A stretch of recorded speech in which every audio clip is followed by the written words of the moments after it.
প্রতীককালে যে ক্ষুদ্র পরিস্থিতি, বিশেষ করে গত কয়েকদিন ধরে যে আইনশৃঙ্খলা পরিস্থিতি, কন পরিস্থিতি এবং আপনার ছাত্রদের কয়েকটি কলেজের সমস্যা নিয়ে এই বিষয়গুলো নিয়ে আমরা আমাদের যে দলের পক্ষ থেকে যে আমাদের উদ্বেগ, সেই উদ্বেগের কথা আমরা তাকে জানিয়েছি এবং আমরা আশা করেছি যে আমরা অথবা এর যে স্ট্যাবিলিটি, এটাকে যারা বিনষ্ট করতে চায় তাদেরকে প্রতিহত করার জন্য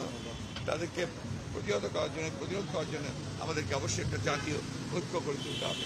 সেই কথাগুলো আমরা আপনাদেরকে বলে এসেছি।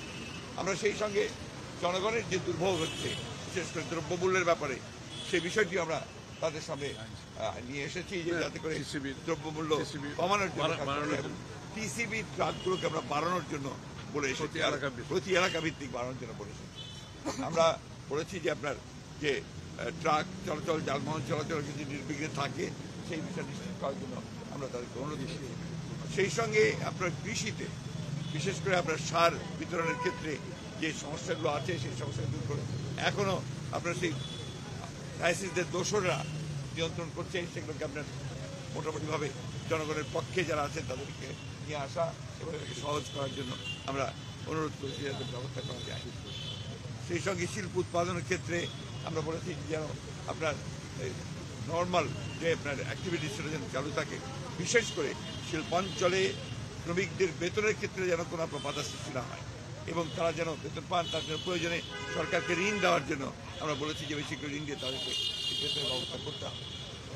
আমরা আরেকটা বিষয় অত্যন্ত গুরুত্বপূর্ণভাবে বলে এসেছি হচ্ছে যে ইউনিয়ন পরিষদ যেগুলো এখনো আছে, এই ইউনিয়ন পরিষদগুলো বেশিরভাগ সময় সেই ফ্যাসিস্ট সরকারের আমলে জবরদস্তি নির্বাচন করে তাদের মতো করে নিয়ে এসেছিল।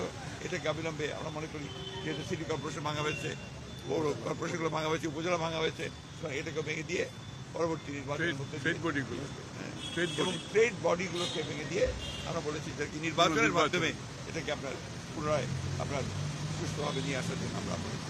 সামগ্রিকভাবে আমাদের সমস্ত রাজনৈতিক দলগুলোর সাথে আলাপ আলোচনা করে এই জাতীয় ঐক্য সৃষ্টি করার ব্যাপারেও আমরা আহ্বান জানিয়েছি।